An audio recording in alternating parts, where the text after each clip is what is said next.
Be ready? Start.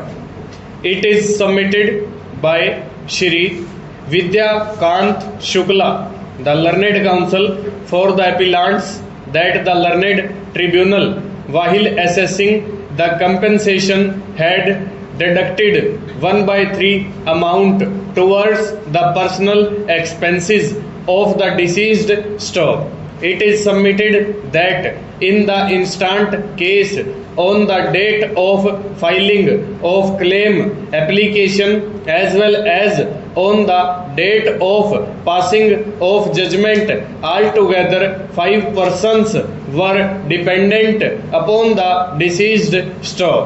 Thus, as per the judgment of the Honorable Supreme Court in Sarla Verma and others versus Delhi Transport Corporation and another, reported in bracket 2009-6 SCC 2121, only 1/4 amount is liable to be deducted from the total income of the deceased towards personal expenses staff.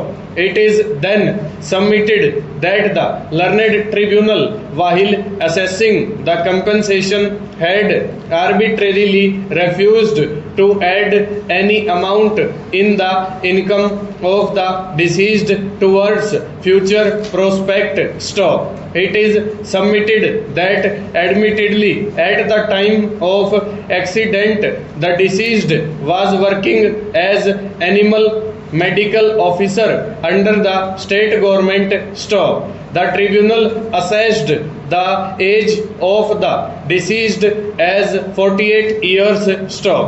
Thus, in view of the judgment of the Honorable Supreme Court in Sarla Verma bracket Supra, it is imperative for the tribunal to make addition of 30% in the income of the deceased, because the deceased was in the age group of 40 to 50 years staff.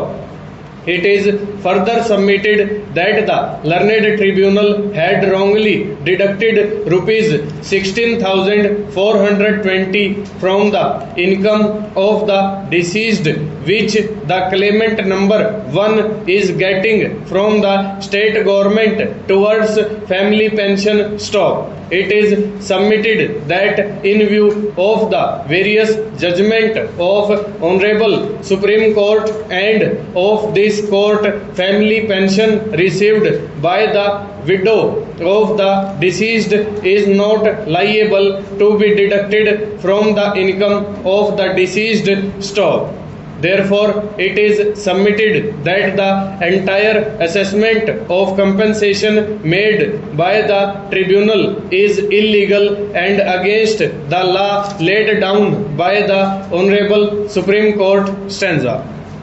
On the other hand, Shri G.K. Srivastava, learned counsel appearing for the insurance company, submitted that the tribunal had assessed the compensation in accordance with law staff. It is submitted that 1/3 amount of the income was deducted by the tribunal in view of the second schedule of the Motor Vehicles Act staff. It is further submitted that the learned tribunal refused to give benefit of future prospect because the claimants had not adduced any evidence to show that in future income of the deceased will be enhanced stock.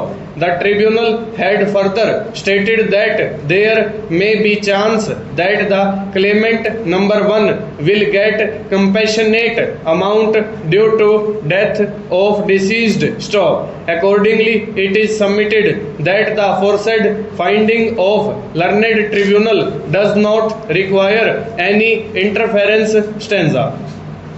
it is settled principle of law that the evidence of interested or related witnesses should be considered with caution, and until and unless it is found to be trustworthy, the conviction of accused on the basis of evidence of related or interested witness is not justified. Stop. In view of the discussions made above and considering the unnatural conduct of PW1 and PW2, I am of the considered view that they are not proved to be eyewitnesses of the incident of enticing away victim by accused oblique appellant in presence of co-accused persons or otherwise, and their testimony is neither reliable nor trustworthy. Full stop. Over.